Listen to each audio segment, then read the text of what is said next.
The live TV, सच सबसे आगे। नमस्कार, मैं हूं रंजीत झा और आप देख रहे हैं द लाइव टीवी। 2024 लोकसभा चुनाव के लिए भारतीय जनता पार्टी ने यूनिफॉर्म सिविल कोड का शिगुफा छोड़ दिया है और उत्तराखंड से तो एक मसौदा भी तैयार हुआ है। आप जानते हैं कि बीजेपी के मैनिफेस्टो में राम मंदिर का मामला, आर्टिकल 370 का मामला और इसके साथ साथ यूसीसी का भी मामला था, यानी यूनिफॉर्म सिविल कोड।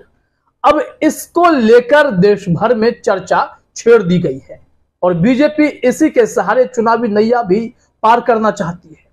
तो इस बीच जो मसौदा देखा गया है उसमें जितने भी पॉइंट्स रखे गए हैं उससे जो भी मुसलमान तबका है वो खुश हैं। उन्हें लगता है कि इस कानून के जरिए खास करके जितने भी इसमें पॉइंट्स हैं, महत्वपूर्ण पॉइंट्स हैं, वो सब तो पहले से इस्लाम में है और एक तरीके से देश में इस्लामिक कानून को ही लागू करने की बात हो रही है। यूनिफॉर्म सिविल कोड में ऐसे महत्वपूर्ण पॉइंट्स उत्तराखंड में किस तरीके से रखे गए हैं वो भी हम आपको बिंदुवार तरीके से बताएंगे और यूसीसी क्या है इसके बेसिक टर्म्स को भी समझना जरूरी है। दरअसल भारतीय जनता पार्टी पूरे धर्म के आधार पर, जात के आधार पर लोगों को बरगलाने की कोशिश करती है। धार्मिक भेदभाव के जरिए पोलराइजेशन होता है, वोट बैंक इधर से उधर करने की पूरी कोशिश होती है और इसी के सहारे बीजेपी चुनाव भी जीतती है, जिसे आप ध्रुवीकरण कहते हैं।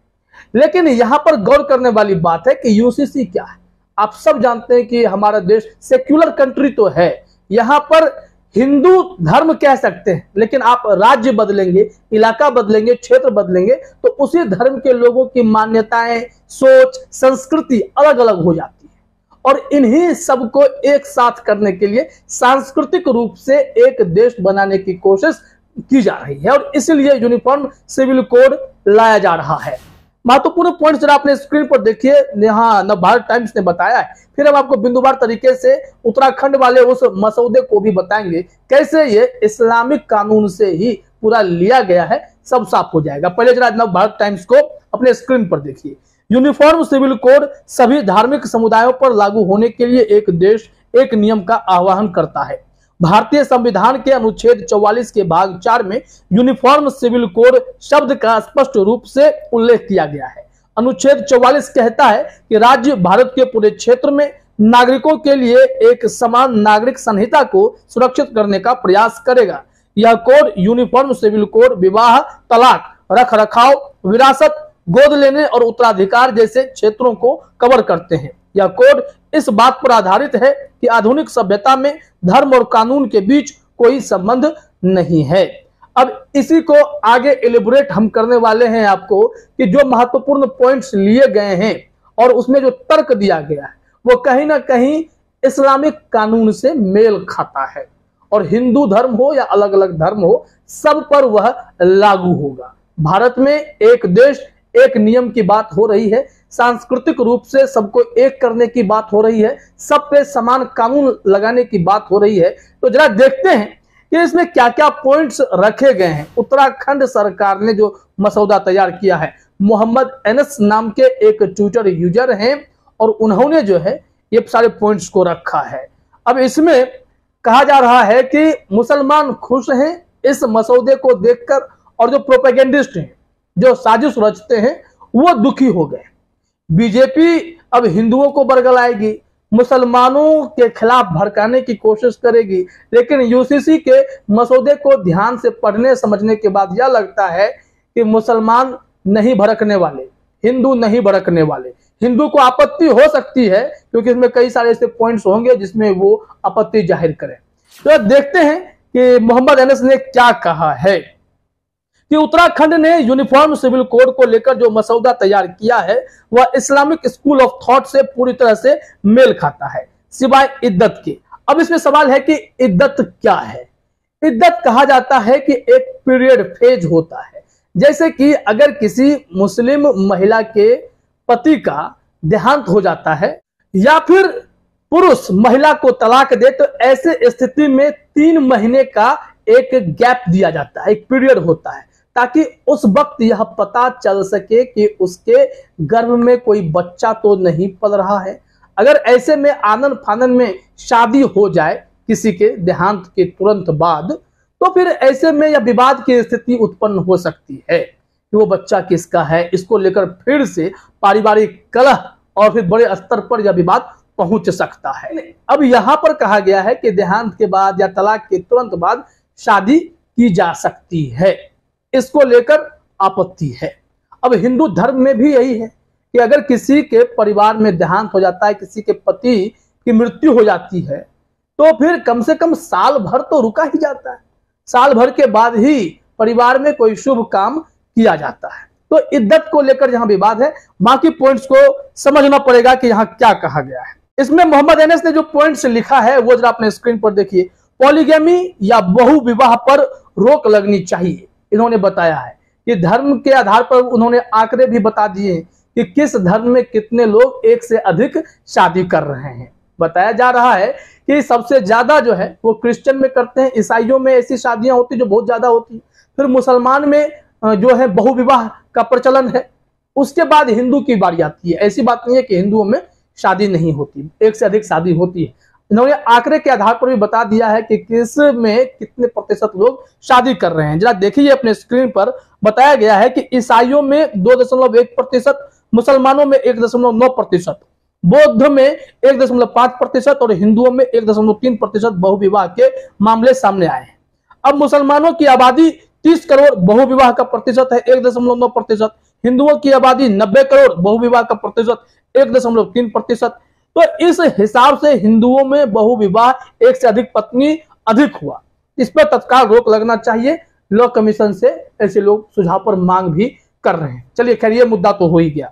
अब कहा जा रहा है कि लड़कियों के शादी की उम्र बढ़ाई जाए, इसमें किसी को आपत्ति नहीं है। तीसरे पॉइंट्स में कहा गया है कि लिव इन रिलेशनशिप का डिक्लेरेशन जो है वो जरूरी है। अब अभी बहुत लोग रह रहे हैं, इसमें हिंदू हो मुसलमान हो, हर समुदाय से लोग अब बड़े शहरों में लिव इन रिलेशन में रहते हैं, शादी नहीं करते हैं, इसमें विवाद होता है। तो डिक्लेरेशन जरूरी है ऐसा कहा गया है, इसमें भी किसी को आपत्ति नहीं है। मोहम्मद एनस ने जो लिखा है अपने स्क्रीन पर देखिए। लिव इन रिलेशनशिप का डिक्लेरेशन जरूरी होगा, माता पिता को सूचना जाएगी, शुद्ध इस्लामिक तरीका है, जिना बलात्कार हराम है, इस्लाम में निकाह कीजिए फिर आगे बढ़िए, एक नंबर का फैसला यदि लागू हुआ तो। अब जरा यहां भी देखिए, ये विचार भी, ये कानून भी इस्लामिक थॉट से प्रभावित नजर आता है। अब चौथा पॉइंट देखिए, उत्तराधिकार में लड़कियों को हिस्सा देने की जहां तक बात है, ऐसे तो अब धीरे धीरे अदालतों ने यह तय किया है कि बेटियों को भी किसी भी धर्म में हो हिस्सा दिया जाएगा, लेकिन इस्लाम में यह 1400 साल पुरानी बातें हैं। इस्लाम ने लड़कियों को हक दे रखा है। तो यह भी जो पॉइंट्स है वो कहां से आ रहा है, वो इस्लामिक थॉट से ही लिया जा रहा है। अब अगला पॉइंट देखिए, पांचवा पॉइंट है एडॉप्शन सभी के लिए अलाउ होगा, मुस्लिम महिलाओं को भी मिलेगा गोद लेने का अधिकार, गोद लेने की प्रक्रिया आसान की जाएगी। इसमें कुछ नया नहीं है, पहले भी होता आया है, बताया गया है 5वें पॉइंट में। अब छठा देखिए, हलाला और इद्दत पर रोक लगेगी। इसमें आपत्ति जताई गई है, हमने आपको इद्दत के बारे में सारी चीजें स्पष्ट कर दी हैं, लेकिन हलाला को लेकर कई तरीके की भ्रांतियां पाली गई हैं, अफवाह फैलाए गए हैं। तो इसमें मोहम्मद एनस का भी कहना है कि रोक लग जाए तो बढ़िया है। शादी का अनिवार्य रजिस्ट्रेशन होगा। अभी भी आप देखेंगे तो हिंदू परंपरा में, हिंदू धर्म में जो शादियां होती हैं मंदिरों में हो जाती हैं, विवाह मंडप में हो जाती हैं, लेकिन रजिस्ट्रेशन नहीं होता है। तो ये रजिस्ट्रेशन कराया जाए, ये पढ़े लिखे समाज के लिए भी बहुत जरूरी है। अब आते हैं 8वें पॉइंट पर, पति पत्नी दोनों को तलाक के समान अधिकार उपलब्ध होंगे। अब यहां देखिए बहुत ही महत्वपूर्ण पॉइंट है, यह भी इस्लामिक थॉट से प्रभावित है, क्योंकि इसमें जानकारी है कि पहले से इस्लाम में अगर औरतें तलाक लेना चाहती हैं तो उसे खुला कहा जाता है, और यहां पर यह प्रक्रिया साफ तौर पर ली गई है। तो अब औरतें भी अगर तलाक लेंगी तो वो अधिकार बराबर का होगा, पुरुष भी ले सकते हैं, महिला भी ले सकती है, ऐसे लोग ले भी रहे हैं। देखिएगा, पति पत्नी दोनों को तलाक के समान अधिकार उपलब्ध होंगे। तलाक का जो ग्राउंड पति के लिए लागू होगा वही पत्नी के लिए भी लागू होगा।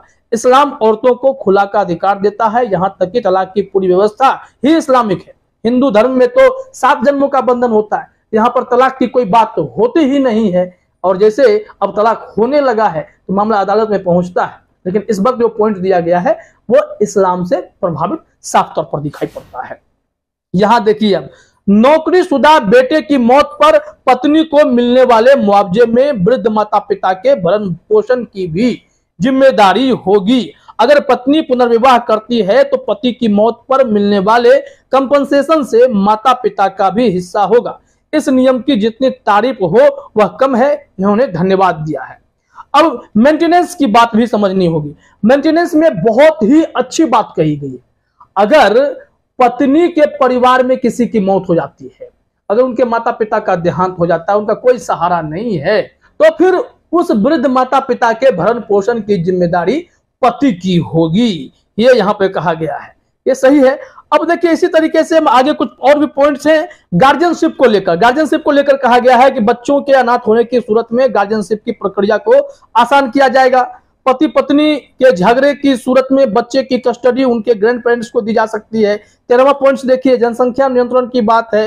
यह बहुत जरूरी है, ताकि यहाँ पर इन्होंने निशाना साधा है कि सुदर्शन न्यूज के जो मालिक सुरेश चौहान के हैं, वो बार बार जनसंख्या नियंत्रण की बात करके मुसलमानों पर निशाना साधते रहते हैं। अब इन्होंने लिखा है कि ताकि सुदर्शन चैनल वाले सुरेश चौहान के टाइप के गुंडे हिंदुओं को मुसलमानों की कथित बढ़ती जनसंख्या का डर दिखाकर बरगला ना सकें। तो ये कुल मिलाकर पॉइंट्स हैं। इसके ही सहारे यूनिफॉर्म सिविल कोड लाया गया है। तो इसमें आपने देखा, जहां तक लिव इन रिलेशनशिप की बात है, या फिर उत्तराधिकार की बात है, या फिर औरतों के द्वारा तलाक दिए जाने की बात है, ये सब इस्लाम में पहले से है। अब इसे यूनिफॉर्म सिविल कोड में लागू किया गया है।